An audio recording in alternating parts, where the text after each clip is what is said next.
So, hello. My name is Joseph, and I'm a solutions architect at Klevu. Klevu is a company that provides intelligent on-site search for e-commerce platforms like Magento. And before I was at Klevu, I was around for around 10 years as a Magento developer. So I've come to know the Magento ecosystem really quite well, and more recently been looking at search in Magento. Sorry, that slide should have been up that entire time, but that's okay. Today, I'm joined by a happy customer of ours, Aynsley from Cox & Cox, and we're going to be talking to you today about the importance of search in an e-commerce website, and importantly, how a strong search strategy can result in increased transactions on your website and ultimately make more money. Hello everyone, I'm Aynsley Peet. I'm the head of e-commerce at Cox & Cox. A bit about myself, I have 20 years plus of e-commerce and done several implementations. So I've done a Hybris, SAP, Demandware, Salesforce, Commerce Cloud, and most recently with Cox & Cox 2 years ago, a Magento 1 to a Magento 2 integration. Cox & Cox, we're an online retailer based in the southwest of England, growing 20% year on year for the last 3 years or so, and turnover around 15 million.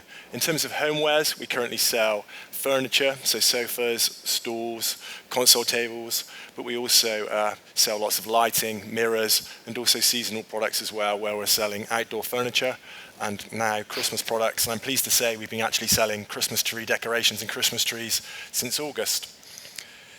Now for some agenda, what Joseph and I will be talking through today, and we're going to be looking at native search, so Magento and Elasticsearch, and also we'll be giving some examples about Cox & Cox and how we've used search on our journey.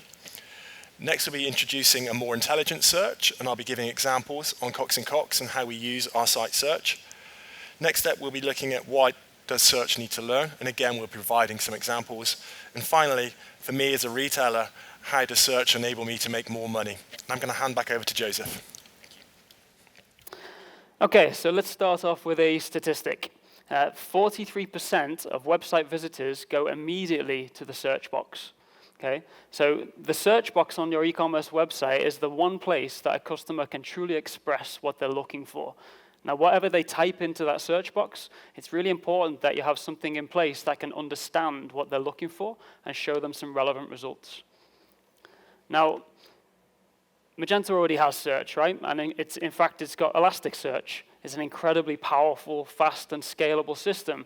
One of the best search indexes out there, but it can't identify a customer's intentions, and it doesn't learn once a customer actually interacts with it. Okay, it's an index. What data you put in, that's the data that you get out. Okay, so what Elasticsearch does is if you give it some keywords, it will match those keywords to results in your product database and return them. And I'll show you why that's important with a couple of examples. So this is a vanilla Magento instance with no customizations. It's using Elasticsearch and just the Magento sample product data. And when we search for a red shoe, what Elasticsearch is doing, it's looking for any products in the database that have red in them or have shoe in them. It doesn't know that the customer's looking for a shoe. Okay? Its job is to go and grab some products that match this data and return it. If we take a look at another example, this time searching for a kit bag, Elasticsearch does a little bit better this time because you can actually see some bags in the result. But the first two products here are appearing because they have the word kit. Now, we can understand why this is happening. Elasticsearch is matching those keywords and bringing these results, but this isn't what the customer's looking for. The customer's looking for bags. So at the very least, you would expect that results 1 and 2 will be the bags here, and then the other two products, they would appear later on in the results, but ideally, they wouldn't appear at all. Now, I'm not attacking Magento, and I'm not attacking Elasticsearch. This just isn't what they were designed to do. They're not designed to be intelligent. But in a day and age of Alexa and Google Home, customers are starting to expect a lot more from search results. They're expecting you to understand what they're looking for. Customers that are using search on a website are 3 to 5 times more likely to convert than if they were just browsing your category tree or browsing your website. These customers, they know what they're looking for. They're typing in words to try and find those results. So it's really important that you have something in place that can serve them with relevant results, because they know what they're looking for. They know what they expect to see. If they don't see those results, they might go elsewhere. These customers are called high-intent buyers. Okay, they're searching for those products. So don't just show them things. Don't just show them red things or kit things. Show them shoes. Show them bags, because that's what they're looking for. It's quite a difficult thing to do, though, because if you take a look at these 4 search terms, so each of them contain the same 2 words, iPhone and case. As a human, we can look at these 4 and we can identify that this is the thing that the customer is looking for in each of those scenarios. But for a computer, it's incredibly difficult. But the good news is one way to do this is to use natural language processing. And I'll show you with another example here how this can be used. So a search here for a dressing room stool in grey under £450.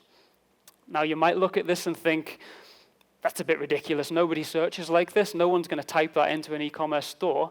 But if we take a look at the icon in the top right here, and if we change it to this, that all of a sudden is a very reasonable search request. And you could imagine a customer using their voice to search like this. So it's important that you have a look at your own websites and your own e-commerce store and think, is my store voice search ready? The good news, again, is with natural language processing, a computer can actually break down this query, and the main thing it needs to focus on is this word, stool or chair. Okay, this is the customer's intention. So this is the one word that you should focus your search results on. All of the products in your database should be searched. Get all the ones that are chairs or stools. That's your starting point. The rest of this query is just filters. So from that initial pool, you'll then remove any that are not grey. You'll take a look at what's left. You remove any that aren't in a dressing room category or don't have dressing room keywords or something like that. And then finally, you add another filter to remove any that are over £450. And then what you're left with is a very finite, very fixed set of exactly what that customer is looking for, and that customer will be happy that you've understood them and you've shown them some very relevant results. But the most important thing to focus on is this. This is the one thing that customers are expecting nowadays, that you show them relevant results. Okay, another quote, this time from Elon Musk. He predicted a few years ago that pretty soon robots or AI is going to be able to do anything, every job better than all of us. Now, that's quite a scary prospect, but at the same time, we have to embrace it, and that brings me on to machine learning and AI. So while customers are browsing your e-commerce website, they're searching for things and then they're clicking on items, ideally they're going on to buy them, they're telling you how to merchandise your website. If you can track that customer data and feed that back into your merchandising tool automatically, you're going to make a better experience for all future customers, and you're going to save your own merchandising team a lot of work and effort by just using that automatically. For example, if we take a look at a search for a folding mirror, and if you find that over the course of a week or a month that this product happens to be clicked like more than any other products, and then in fact a lot of your customers tend to be buying this product, it's quite simple, boost it. That product should appear in the top of your rankings when any other customer is searching for a mirror or specifically a folding mirror. Now, you might think that you don't want to leave this control. You don't want to give all this control to an AI. You think you know best how to merchandise your website, and you know, especially on your category pages, you might want the top row of products to all look in a beautiful manner, and you want them to appear just the way you think your customers are going to want to see them. But your customers are going to tell you how they want to interact with your website, no matter how good you think you know them. If you can harness the data that they're giving you and feed that back in automatically, you're going to save your merchandising team a lot of effort, and you're going to make a better search experience for any future customers. There's, of course, trade-offs here, where if you have a TV advert coming up and you know that a particular product is going to be promoted, then by all means, manually promote that and make sure that is prominent, because AI, as good as it is, it can't quite tell the future, not yet anyway. So that's all from me. I'm going to hand over to Aynsley now, who's going to talk a little bit about the theory behind all this. Thank you, Joseph. So now I'm just going to talk you through Cox & Cox's journey in using site search. So when I joined Cox & Cox, we were using Magento 1 native search. Effectively, we had little management to promote, demote, create synonyms, and the reporting is obviously very limiting. So as a next step, really, and obviously to drive revenue from search, which I knew from Hybris and Demandware, a quick, easy way to generate revenue was to move to a hosted search. So 3 years ago, we went live with SLI, and straight away we saw a big increase in terms of revenue coming from online search. Again, we had management, full reporting, and it was great. As we hit peak season, we could see a big uplift in terms of our site search revenue. So at the same time, really, I was also looking at a Magento 1 to a Magento 2 upgrade. We were fairly early adopters, so we went live with Magento 2 2 years ago. At the same time, I was also doing a NetSuite ERP system and also a WMS, so I didn't really want to introduce too many technologies at the same time, so I kept SLI as it was. Earlier this year, I started to go to events, speak to other retailers, also speak to our development agency, and I was hearing great things about Klevu. And it was fairly straightforward. Within the space of a month, I'd signed a contract, and within the space of a month, we were developing our integration. But at the same time, I also took the opportunity to introduce a new design to kickstart and showcase our product imagery. So now what we've got here, this is our first design. So when a user first comes to the Cox & Cox website, what we immediately show them is trending products. So this changes with seasonality, so we will see seasonal variances here. And also to the left, we see popular searches. So if a user is looking to interact, it kind of gives them a clue as to how they can use the site search and what they can expect to see with trending products. The next example here, what we have is no results. And again, we show popular imagery, popular products, popular searches, but also what you can see to the left-hand side is how we can help you. So what we do here, just to help our CS team, we showcase delivery, returns, online tracking, and FAQ. These keywords and links are interchangeable at any time, but it's just a great way of encouraging interaction on our site search. This next example, just kind of the proof of the concept of what Joseph was talking about and how accurate our site search can be. A user has done a search, dressing room stall in grey, under £450, and the results are deemed very accurate to results. Now what happens here with these highly specific keywords, we often see a great improvement and a great search conversion rate. Next up here, we've got stall. This is a popular term for us. Now what we did when we went live with Klevu, we just let the AI run itself. So we didn't promote, demote for the first 2 months. You always have the incognition that you want to adjust the results, but we just decided, let's just leave the results. Now what we have here, the weathered oak counter stool is actually our best-selling product. So without any intervention from Cox & Cox, the weathered oak stool naturally found its way up to the top of the first position. Again, for a user, if stalls was not accurate enough search, we have stall, counter stall, so we're giving search suggestions, and again, a user can click through to a category. In this next example, this is console table. This is interesting how we can use search to generate kind of buying and marketing data. So here for the search console table, when we first went live, we had 10 console tables, but we were seeing that users were frequently using the site search to search for console tables. We could see that the pound per search volume was extremely high. So on the back of this, we've made kind of buying decisions to buy more console tables. So now we have over 45 different console tables, so it's self-fulfilling.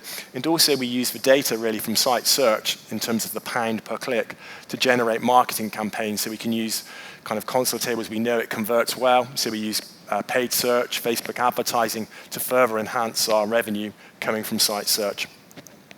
Now in this next example, I've got no results found. So this is again how we can use site search to influence our buying team. This example is very relevant at present. It shows Halloween. Unfortunately, I'm not going to be able to go to the buying team to say, please buy me some pumpkins, please buy me some Halloween products. But what we interestingly see here, we have paper, placemats, so I can go to the buying team and say, our users are searching for these products. Have you considered these products? Further examples of this really historically, we've had TV stand, we've had Easter products. So on the back of users using our search, we've just determined a buying strategy. So very powerful for buying teams. Next step really is social media. So for Cox & Cox, we invest heavily in terms of product imagery. Facebook, we have over 100,000 followers. Instagram, we have over 200,000 followers. When we typically post on Instagram, we receive 3,000 to 4,000 likes. But what was interesting for me was I quickly identified that when we post on Instagram, even though there is a link directly through to the product, customers are coming to the Cox & Cox website and running searches. In this example here, we've got eucalyptus sprays with just under 150 searches, eucalyptus with 127 searches. So users are finding our products on Instagram, but coming to the site, rather than navigate through the site, they're frequently using the site search.